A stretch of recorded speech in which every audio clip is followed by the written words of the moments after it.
capítulo 2. Marcos capítulo 2.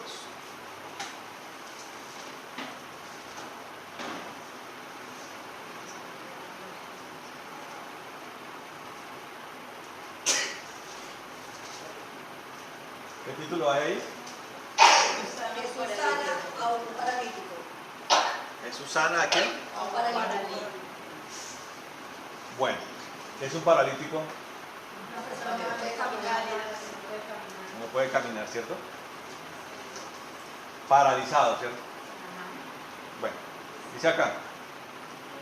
Entró Jesús otra vez en Capernaum después de algunos días y se oyó que estaba en casa. ¿En dónde? En casa. E inmediatamente se juntaron muchos, de manera que ya no cabían ni aún a la puerta. Y les predicaba la palabra. ¿La qué? La palabra.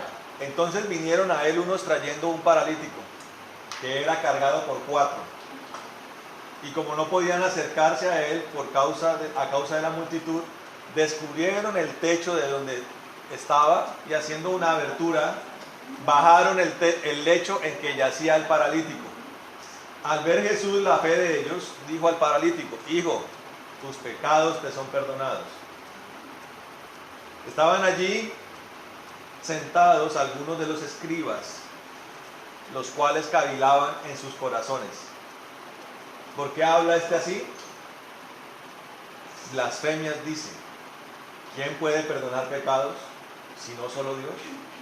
Y conociendo luego Jesús en su espíritu que cavilaban de esta manera dentro de sí mismos, les dijo: ¿por qué caviláis así en vuestros corazones? ¿Qué es más fácil?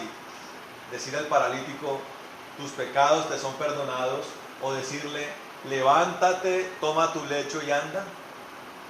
Pues para que sepáis que el Hijo del Hombre tiene potestad en la tierra para perdonar pecados, dijo al paralítico: a ti te digo, levántate, toma tu lecho y vete a tu casa. Entonces, él se levantó enseguida y tomando su lecho salió delante de todos, de manera que todos se asombraron y glorificaban a Dios diciendo: nunca hemos visto tal cosa. Amén. Aquí la palabra nos está hablando de un episodio muy tempranero en el ministerio del Señor. Amén.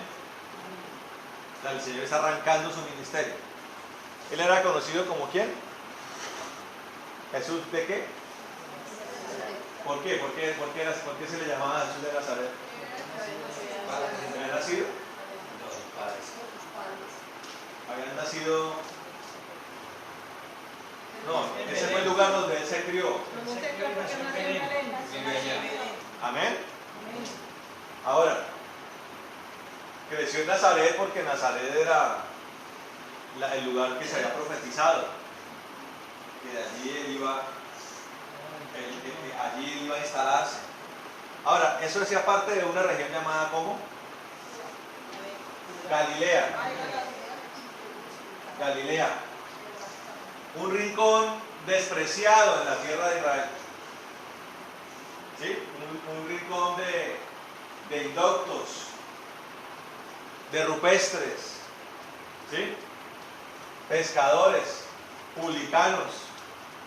Un rincón menospreciado por la gente de Jerusalén, de la zona más importante de Israel.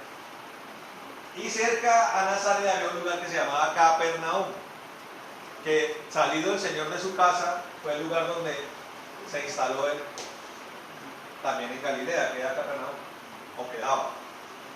Y allí empieza a vivir el Señor y coloca el centro de su ministerio. Y por ende allí es donde él comienza a hacer milagros y sanidades.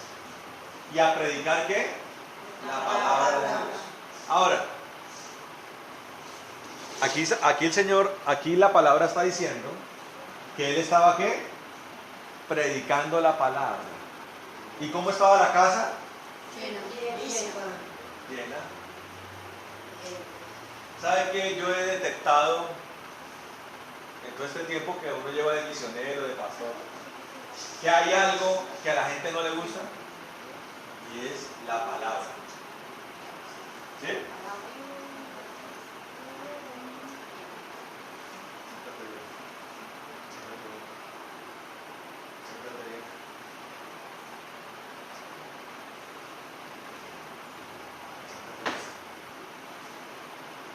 ¿Sí?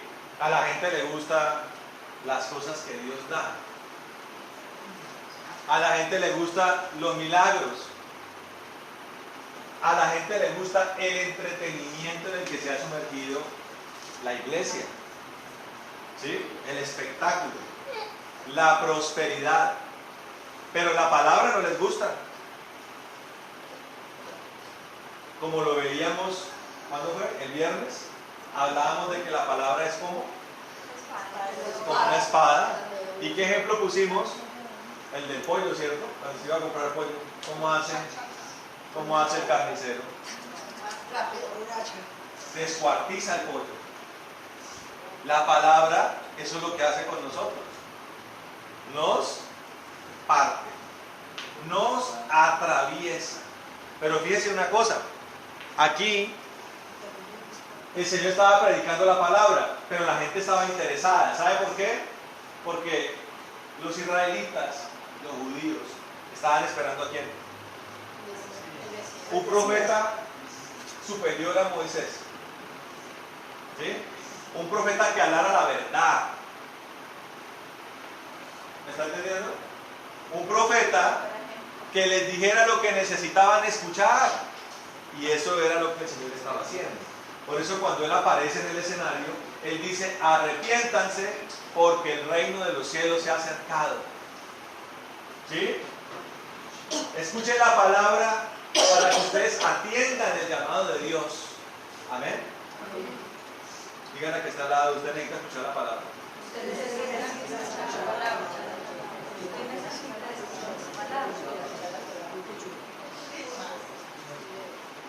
Escuche muy bien. Ayer que fuimos a hacer. Ayer que fuimos a hacer. A llevar el evangelio. ¿La gente los escuchó, sí o no? La mayoría escuchó.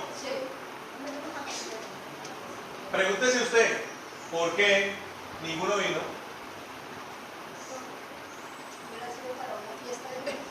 No. Pregúntese por qué la gente no vino. Porque no les gusta la palabra. Porque la palabra de Dios traspasa. La palabra de Dios corta. La palabra de Dios quita.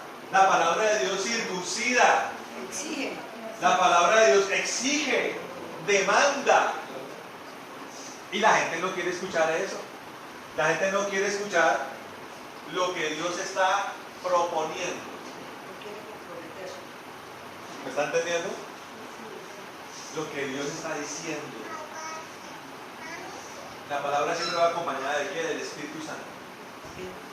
Y la Biblia dice que el Espíritu Santo convence de pecado, de justicia y de juicio.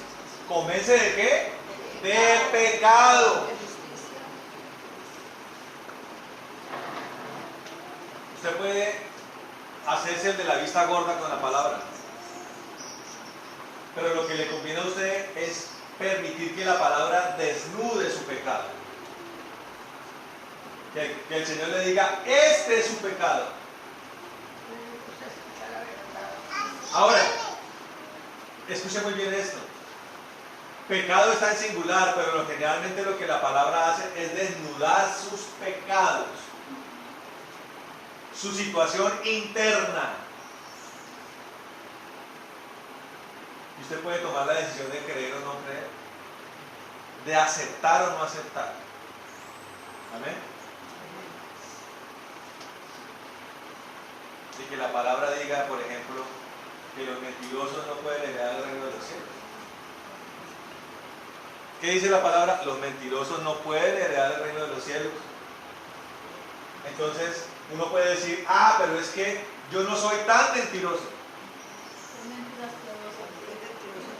Hay dos opciones. La opción de usted justificarse, pero es que mi trabajo requiere de eso. Me toca decir mentiras, porque si no el jefe me echa. Usted puede justificarse. O puede llegar y decir, oiga, sí, yo soy tremendo mentiroso.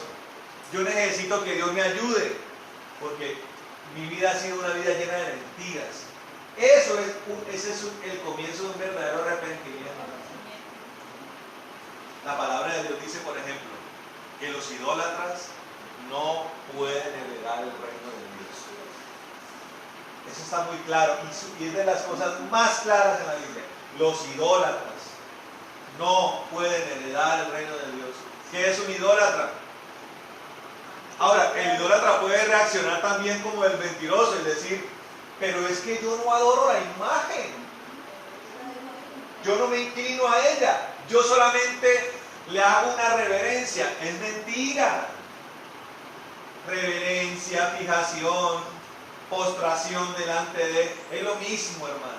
Es igualmente sancionable por Dios. Pero es que yo lo hago buscando a Dios. ¿Pero a qué Dios? Si usted estudia la palabra de Dios, va a darse cuenta, hermano, que el Dios de la idolatría se llama la reina del cielo. ¿Por qué la reina del cielo? Porque la reina del cielo es, dice el Apocalipsis, es la madre de todas las abominaciones. Estudiándolo un poco mejor, se va a dar usted cuenta que cuando habla de las abominaciones, está hablando de todas aquellas cosas que se oponen abiertamente a Dios. Y una de las cosas que se opone abiertamente a Dios es la religión. Es la religión.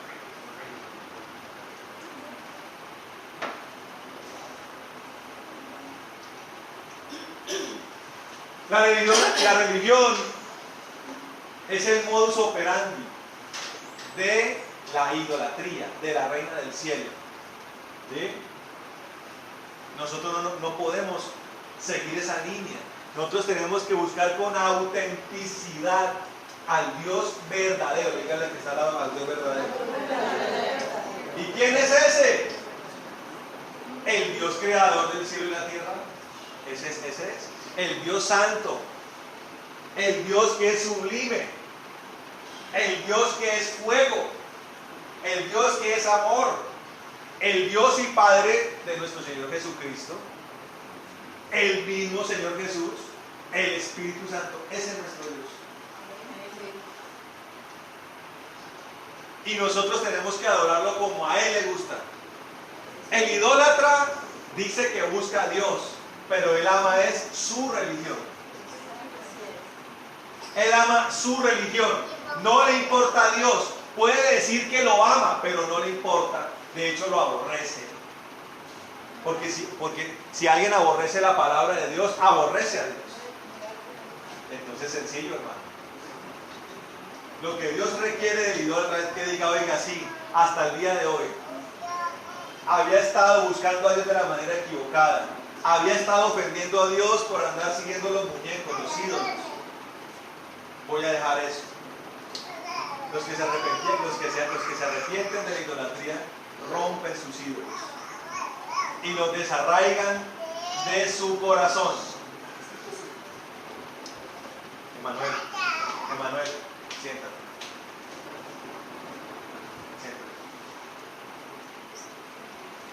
Amén.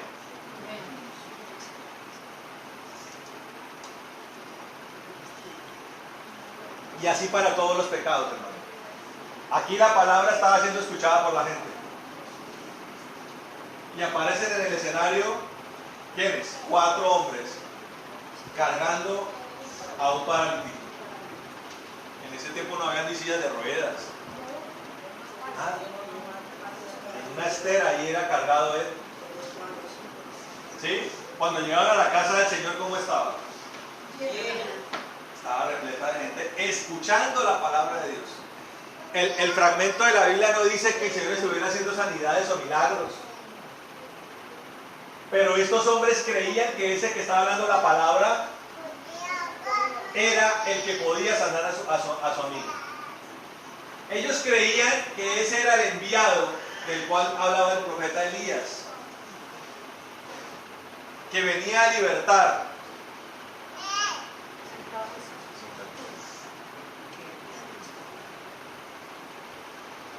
Que venía a libertar al pueblo de Israel. Cuando llegaron estaba la casa como llena. No podían entrar. Pero ellos no se detuvieron. Se encaramaron en el techo de la casa y rompieron el techo. Díganle que está al lado. Esos son los amigos que usted necesita. Amén. Amigos que lo lleven a Cristo. Amén. Aquí que estaba operando, ¿la fe de quiénes? De ellos. Porque el hombre decía, no, déjenme tranquilo, no, déjenme acá. Él está muy ocupado. Él no me va a poner atención. Mucha gente no se acerca a Cristo creyendo o imaginándose que Cristo no lo va a atender, que Cristo lo va a repeler. Ahora, escuche esto. ¿Será que sí o no? A veces sí. Y la Biblia lo respalda. A veces sí. ¿Qué pasó con la sirofenicia? La repelió. La resistió. Y le dijo, no, mujer. Yo he venido a rescatar las ovejas perdidas de la casa de Israel. Váyase. Y después le dijo, no, mujer. El pan de los hijos no se le puede dar a los perros. Pero ella dijo, Señor, aún los perros comen las migajas de ese pan. Ahora, la pregunta es por qué el Señor tuvo cierta resistencia. Por la cantidad de pecado que tenía la mujer. Hechicería, fornicación, idolatría. Era una mujer cananita, mujer idólatra. Entonces yo le digo, hermano, Cristo atiende, pero no tan fácilmente. Necesita de un corazón arrepentido, humillado. La palabra de Dios dice que Él atiende a quién? Al humilde. La humildad es como la carta de presentación por medio de la cual Cristo lo atiende. Ahora, esa casa estaba llena. ¿Sí? No pudieron entrar, rompieron el techo y hicieron descender a su amigo frente al Señor Jesucristo. La palabra de Dios dice, y viendo la fe de sus amigos, le dijo, tus pecados te son perdonados. No le dijo, levántate y anda. Tus pecados te son perdonados. Dice, por la fe de sus amigos. Ahora, póngase usted a pensar entonces, ¿cuál era la motivación de los amigos?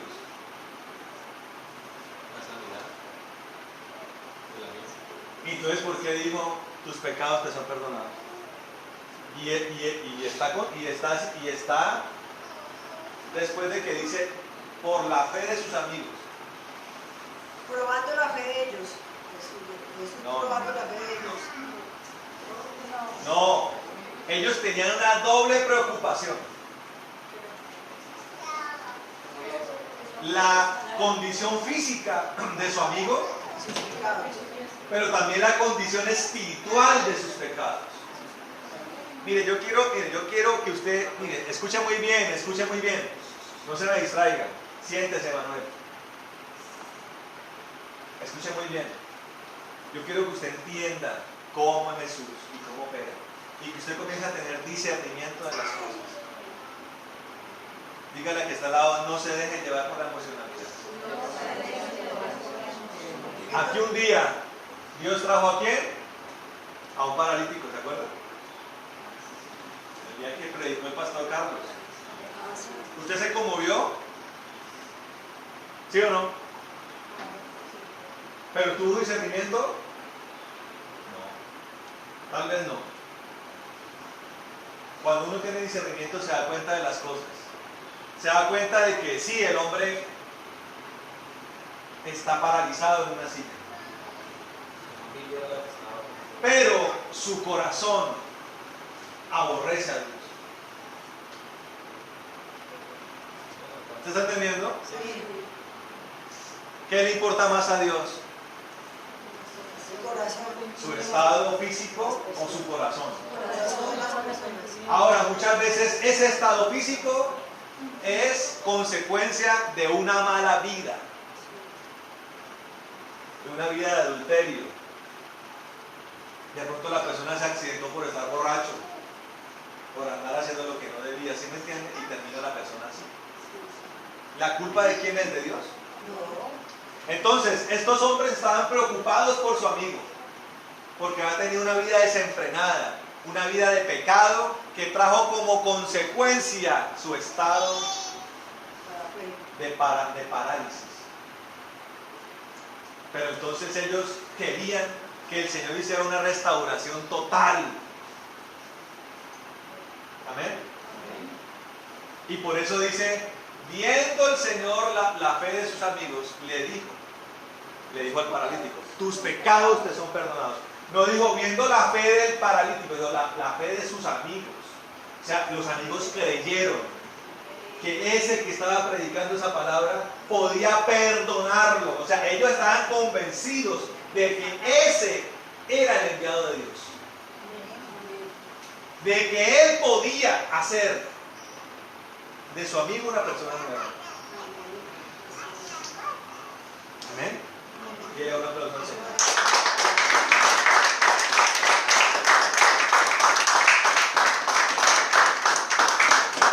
Entonces, allí,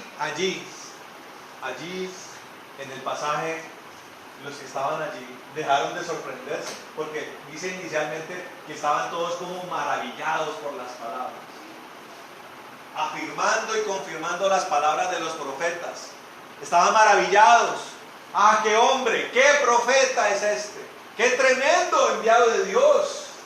Pero cuando escucharon que le dijo al paralítico, tus pecados te son perdonados, dijeron, ¿y quién es este? ¿Qué se cree? Lo maravillado se les fue a los pies. ¿Qué se cree? Y a partir de allí, lo único que recibió el Señor de Capernaum fue desprecio.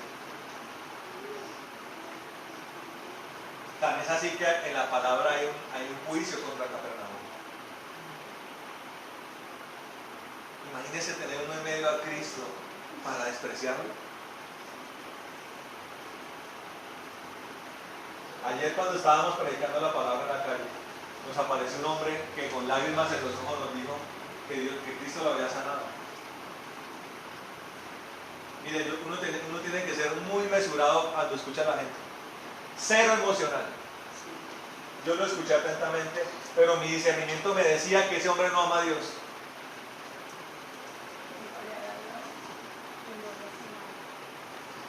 Y lloró el hombre y todo. Pero cuando le hablé de la necesidad de escuchar la palabra de Dios y del arrepentimiento, el hombre me cambió la cara. ¡Ah, es que uno ya ni sabe! Porque yo le decía que tocaba escudriñar la Biblia. Eso ya uno ni sabe qué Biblia leer, porque todas son diferentes. Comenzó a excusarse. Comenzó a darse por desentendido de lo que yo le estaba hablando.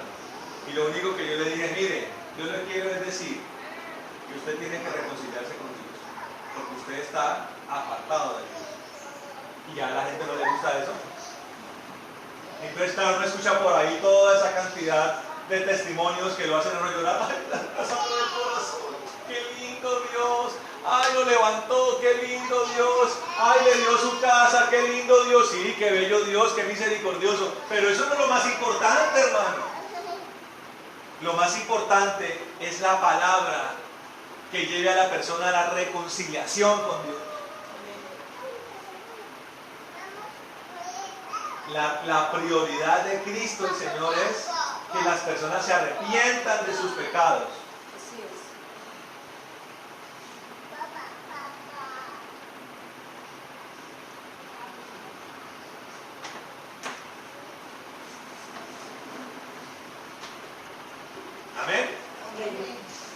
de que las personas se arrepientan de sus pecados. Esa tiene que ser la prioridad. Usted tiene que ir motivado por eso. La necesidad de la reconciliación. No podemos predicar, es que Cristo te va a ayudar, es que Cristo te va a sacar de tu situación difícil. No, Cristo necesita salvarlo. Independiente de su crisis, independiente de sus finanzas, Cristo requiere salvación. Y lo primero que tenemos que cerciorarnos es si nuestra propia vida es salva, hermano.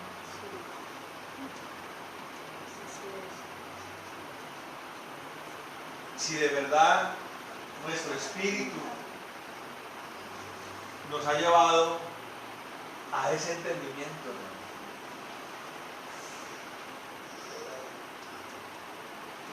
Y eso es lo que uno evidencia. Cuando el Señor me dijo que yo venía para Neiva, Él me habló y me dijo, Mauricio, Neiva es una ciudad con gente dura de servicio. Dura de servicio, hermano, no es aquel que duda que Cristo puede hacer algo.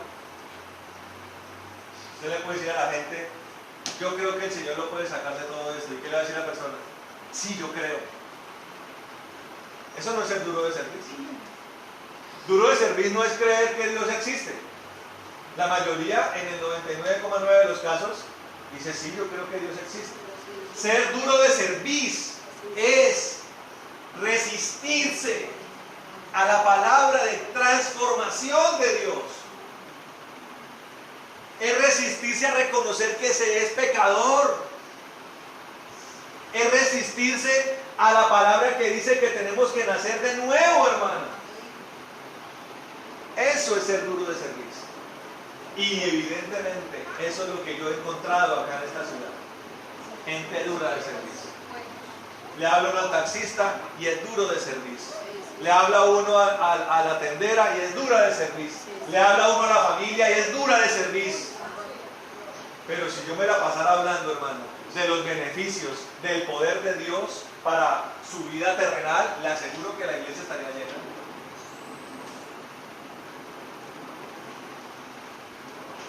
Por eso le digo, esto no es religión, hermano.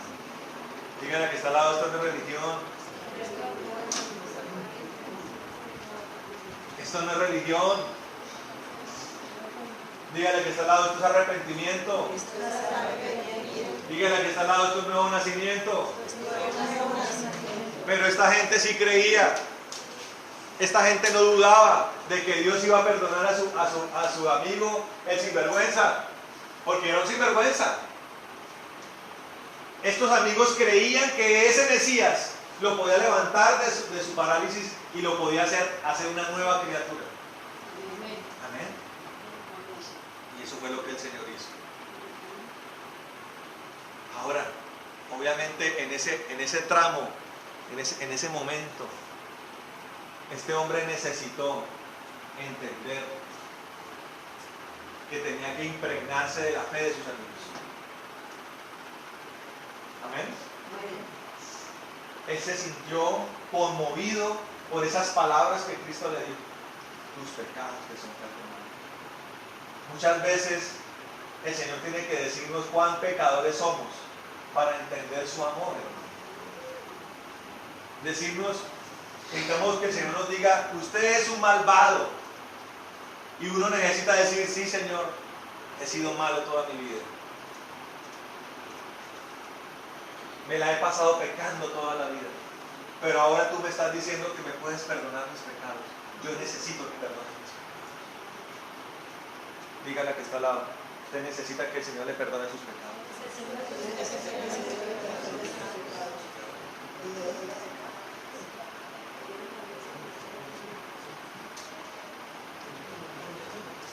Pero en serio, esto no es un juego. No lo tomemos como broma. De verdad, necesitamos que Cristo perdone nuestros pecados. Tenemos que dejar de echar la basura por debajo del tapete, hermano. Ay, es que viene el pastor Mauricio. Y levantan el tapete y lo esconden, hermano. El mugre. y todo parece tan pulcro. Hermano, yo soy un ser humano. Y uno a los seres humanos, por muchas razones, los puede uno engañar. Pero al Señor, tapar todo un pasado, tapar todo un escombrerío debajo del tapete, no es imposible, hermano. Hay que sacarlo, hay que dejar que se exponga para ser limpiado, hermano. ¿Me entiendes? Porque donde hay escombrerío hay plaga, hermano. Vaya, si usted en una casa abandonada, ¿qué hay? Cucarachas, ratones, ratas, polilla, comején. Dios tiene que limpiarnos las plagas de nuestro interior, hermano. Necesitamos pasar por liberación, hermano. Sí, evidentemente, por liberación. Necesitamos pasar por limpieza. Necesitamos pasar por sanidad. Porque muchas áreas de la vida de la persona están infectadas por ese pecado. Por el pecado que la persona cometió y por el pecado con el que otros lo lastimaron. Dios saca a la luz las cosas.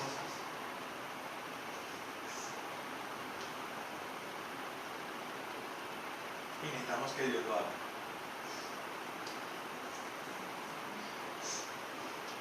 No importa lo que sea, hermano, el Señor los puede perdonar. ¿Amén? Si usted tiene la actitud correcta. Y le digo una cosa, este es el tiempo, hermano, de permitir que el Señor depure todo nuestro interior. ¿Amén? Quiero que vayamos a otra parte de la palabra. En el libro de Ruth.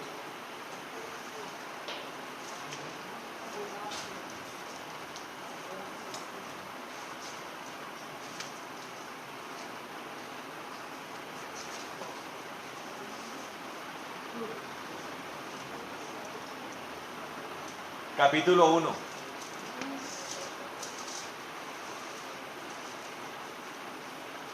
Es después de Jueces, ¿no?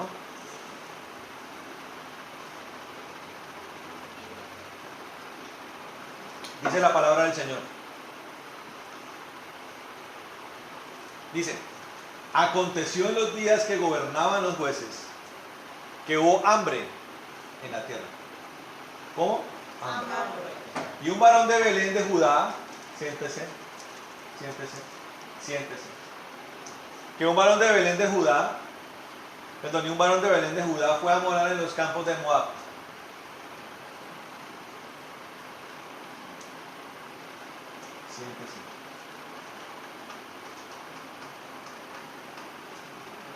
Él y su mujer y 2 hijos suyos.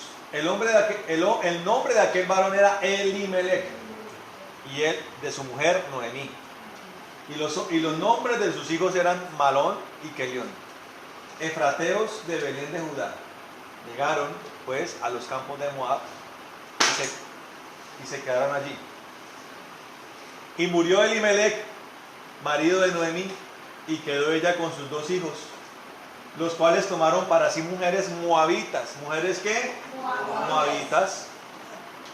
El nombre de una era Orfa y el nombre de la otra Ruth. Y habitaron allí unos 10 años. Y murieron también los 2, Malón y Kelión, quedando así la mujer desamparada de sus 2 hijos y de su marido. Entonces se levantó con sus nueras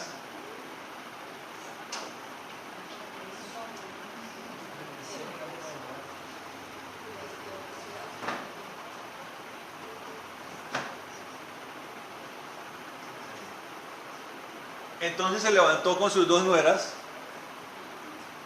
y regresó de los campos de Moab, porque oyó en el campo de Moab que Jehová había visitado a su pueblo para darles pan. Paremos allí un momentico. ¿Qué había entonces en la tierra? Hambre. Y había una familia conformada por el padre, la madre y los dos hijos. Dice que el padre Elimelech murió en esos días de hambre. Yo le digo una cosa, estos son días de hambre. Y no estoy hablando de un hambre natural, sino un hambre espiritual. La gente está con hambre, pero eso es grave. Pero ¿sabe qué es lo más grave? Que como la gente es dura de servicio, no reconoce, no acepta su inanición. ¿Sí? Por muchas razones. Porque niegan esa realidad. Dios, no, yo estoy bien, tengo mi religión, tengo a San no sé qué, tengo a la Virgencita de no sé dónde. Yo estoy bien. De vez en cuando escucho actitud positiva por la televisión. Sagradamente leo el horóscopo, me mantengo nutrido. Mire, creer que uno con el horóscopo mantiene una vida espiritual es como creer que uno va a vivir comiendo golosinas.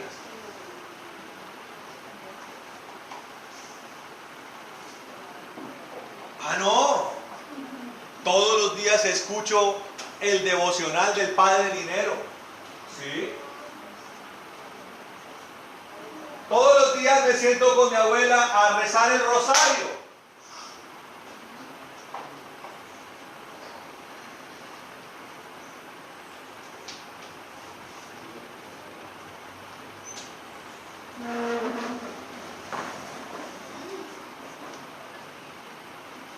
¿Usted cree que así se mantiene la vida espiritual? Hay hambre, dígale a la que está al lado, hay hambre. Pero tenemos que entender que hay hambre. Esa hambre mató a Elimelech. Esa hambre mató a Malón y a Kelión. Los mató, hermano. No entendieron. No lograron salir de su situación de inanición, hermano, de falta de comida. Quedó Noemí devastada, llena de tristeza, llena de amargura. Y se quedó con las dos moabitas, las esposas de los israelitas. Imagínense, estaban tan... Escuchen esto, escuchen, no se me distraigan. Pónganme atención, escuchen bien esto. Estaban tan ignorantes de su situación, desconocían de tal forma la situación crítica en la que estaban, que terminaron casándose con moabitas. Tienen que entender que moabitas, el pueblo de Moab es un pueblo despreciado por Dios, porque es un pueblo pecador, un pueblo que históricamente siempre fue enemigo de Israel. Y de allí fue donde sacaron el par de esposas. Lo que quiere decir que eran israelitas que no conocían el propósito de Dios. Pero como Dios es bueno, dígale a que está al lado, Dios es bueno. El milagro, escuchen muy bien esto, el milagro que Dios iba a hacer, lo terminó haciendo con las moabitas. ¿Seguimos mirando o no? ¿Seguimos mirando? Entonces dice acá, versículo 7, versículo 6. Versículo 7. Salió pues del lugar donde había estado y con ella sus dos nueras y comenzaron a caminar para volverse a la tierra de ¿dónde? De Judá. Dejaron de estar en Moab. Noemí comenzó a entender qué era lo primero que tenía que hacer. Cuando la palabra nos dice que Noemí empezó a caminar hacia la tierra de Judá, está tratando de decir que Noemí empezó a entender la necesidad de corregir los caminos. En Noemí comenzó a operar el arrepentimiento por la mala vida que vivió con Elimelech, por la mala vida que tuvo con sus hijos, los cuales murieron. ¿Me están entendiendo? Dígale que está al lado. Es hora de corregir los caminos. Tantos años alejado de Dios, uno. Tantos años pecando, haciendo lo que no se debía, idolatrando, viviendo una religión de muertos. Una religión de muertos, hermano. La gente está muerta. Cuando hay hambre, la gente se muere, hermano. Y comienza a andar como un zombie, con un escapulario en la mano. Zombie. Creyendo que está vivo, pero está muerto. ¿Cómo puede uno explicar un muerto viviente? Biológicamente es imposible, hermano. Biológicamente, la biología, la naturaleza, que es el reflejo de la creación de Dios, explica de una mejor forma que lo que está vivo y lo que está muerto está muerto. Cuando el Señor fue a donde Lázaro, ¿cuántos días de muerto llevaba? 4. El Señor llegó en el momento más impresionante del muerto. ¿Sabe por qué? Cuando un muerto cumple 4 días de muerto. Ahora imagínese a Lázaro metido en ese socavón, tapado con una piedra, posiblemente en una época de mucho calor en Jerusalén. Allí metido, 1 día, 2 días, 3 días. Un señor que iba a la iglesia, a esta iglesia, un señor perverso de Marcelo. Él murió por allá repentinamente. Al 3er día, al 4º día la encontraron. ¿Cómo crees que olía? En una ciudad como Neiva. Estaba hinchado y negro de lo podrido que estaba la persona. Era tanta el hedor que tuvieron que sellar el ataúd con unos plásticos y bien sellado. Aun cuanto estaba sellado, el olor se sentía. El olor a muerte. Así estaba Lázaro. Científicamente está demostrado que en el 4º día los gases y el pus acumulado en su vientre hace que el vientre explote. ¡Pah! Así como explota como explota una bomba, se abre un hueco aquí en el vientre. Así estaba Lázaro cuando el Señor llegó, evidentemente muerto. Y la gente sabía que estaba muerto, que Lázaro no estaba vivo. Las hermanas decían: Señor, si hubieras venido cuando él estaba enfermito, ahí se hubiera podido hacer algo, Señor. Ahora yo le hago una pregunta. ¿Cuántas cosas creen ustedes que María y Marta habían visto hacer al Señor? Muchísimas. La palabra de Dios dice que todos los enfermos eran sanados. Y ni uno. No se le quedó ni uno. Pero ellas decían: Señor, si hubieras venido antes. El Señor le dijo: no, vine en el momento correcto. Permiso, dijo él. Hablan de esa tumba. Y dijo sencillamente: Lázaro, sal fuera, dice la palabra. No, sal fuera, dijo. No dijo nada más el Señor. No dijo ni levántate, ni anda, ni dijo ordeno a ese cuerpo que se reconstruya. No dijo sal fuera, dijo. Que básicamente puede también traducirse como Lázaro, ven a mí. ¿Sí o no? Porque ¿quién estaba afuera? Él. Lázaro, ven a mí. A Noemí se le murió su esposo, se le murieron sus hijos y quedó con las 2 moabitas. ¿Cómo cree que se vestían las moabitas? Como se visten las mujeres en Neiva. Casi que desnudas se visten. Hay veces que uno tiene que hablarle a las mujeres de Neiva así. Sí, su merced. Ah, sí, ¿por qué no? De ahí para abajo están desnudas básicamente. ¿Cómo cree que se sentía Noemí? Devastada. Pero empezó a entender que el camino tenía que ser corregido. Cuando estos hombres aparecieron delante de Jesús, entendieron que era el único que podía corregir el camino de su amigo. Ahora escuchen muy bien esto, haciendo referencia otra vez a lo de los 4 amigos. Ellos querían que el Señor restaurara la vida de su amigo. Claro, el que estuviera paralítico acentuaba la desgracia. Ah, mire, pobrecito. A veces la gente pasa por la calle y dice, ah, pobre hombre, mire, allí en una silla de ruedas. Ah, ¿usted qué sabe si ese hombre en silla de ruedas sea un cristiano? Y que ahí el que está en silla de ruedas va para el cielo si se muere. Y el que se está compadeciendo puede que se vaya para el infierno. ¿Cómo la ve? ¿Usted está entendiendo estas cosas? Ah, qué desgracia ese muchacho. Le tocó llegar a la cárcel.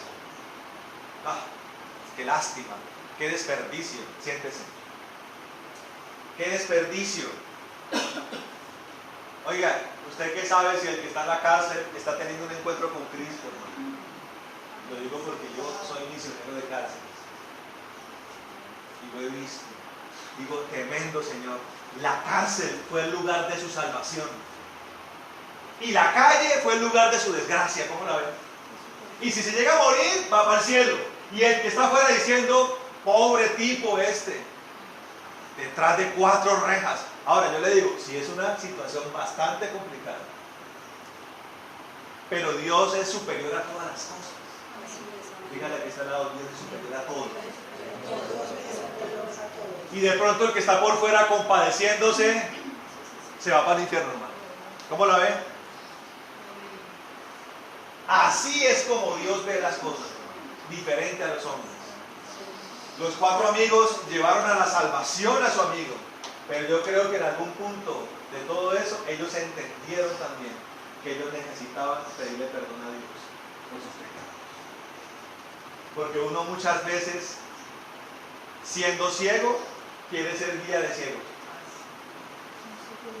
¿No le ha pasado en la vida? Y usted de pronto se vuelve en el consejero de la oficina.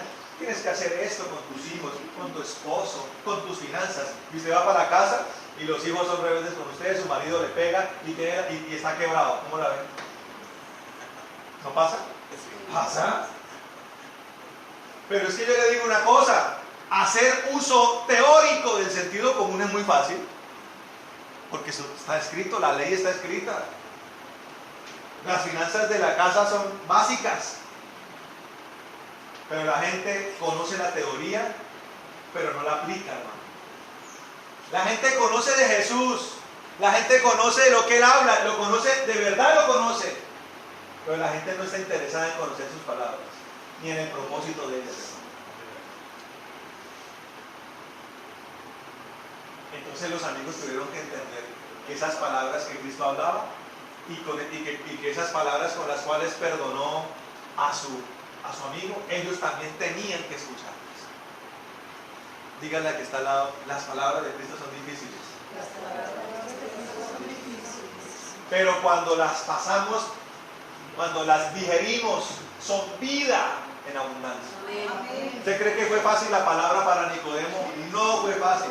Nicodemo estaba inquieto, escuchaba las palabras del maestro, andaba en Sanedrín, decía, pero si yo soy un hombre de Sanedrín, un maestro de la palabra, pero ¿por qué lo que habla Cristo es como tan diferente a lo que yo leo, a lo que yo estudio, a lo que yo hablo? Estaba inquieto. Los demás fariseos estaban desmesurados contra el Señor, pero él sentía inquietud y esa inquietud le ganó. Porque fue capaz de ir a la casa del maestro, hermano. Fue capaz de ir y pasar la vergüenza de golpearle al maestro, decirle maestro. Él no sabía cómo decirle, él no sabía cómo hablarle a Jesús. Escuche bien esto, no se me distraigan. Escuche bien esto, él no sabía cómo hablarle al maestro. Y comenzó a decirle, así maestro, es que yo creo que tú eres un maestro bueno, tremendo, porque mira lo que tú hablas. Pero el Señor sabía lo que él iba a buscar. Y le dijo, básicamente, no te enredes más, Nicodemo. Lo que tú necesitas escuchar es que el que no nace del agua ni del Espíritu, el que no nace de nuevo, no puede ver el reino de Dios. Pero ¿cómo así, maestro? ¿Nacer de nuevo? Sí, nacer de nuevo, Nicodemo. No de tu mamá, hombre. No es que eres maestro de Israel. Tienes que nacer del agua y del Espíritu. Le da un aplauso al Señor, hermano.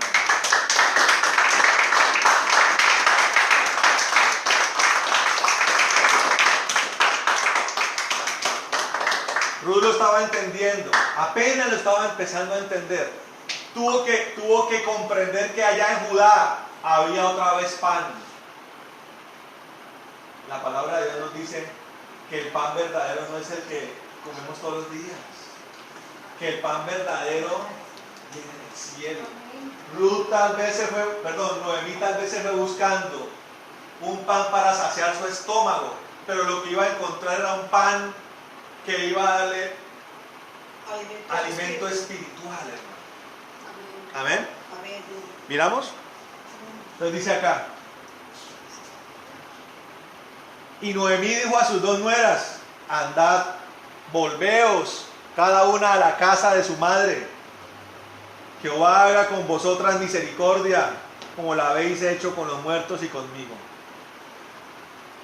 Os conceda Jehová que halléis descanso, cada una en casa de su marido. Luego las besó, y ellas alzaron su voz y lloraron. Y le dijeron: ciertamente nosotras iremos contigo a tu pueblo. Y Noemí respondió: volveos, hijas mías, ¿para qué habéis de ir conmigo? ¿Tengo yo más hijos en el vientre que puedan ser vuestros maridos? Volveos, hijas mías, e idos, porque yo ya soy vieja para tener marido. Y aunque dijese, esperanza tengo, y esta noche estuviese con mi marido, y aún diese a luz hijos, ¿habíais vosotras de esperarlos hasta que fuesen grandes? ¿Habíais de quedaros sin casar por amor a ellos? No, hijas mías, que mayor amargura tengo yo que vosotras, pues la mano de Jehová ha salido contra mí.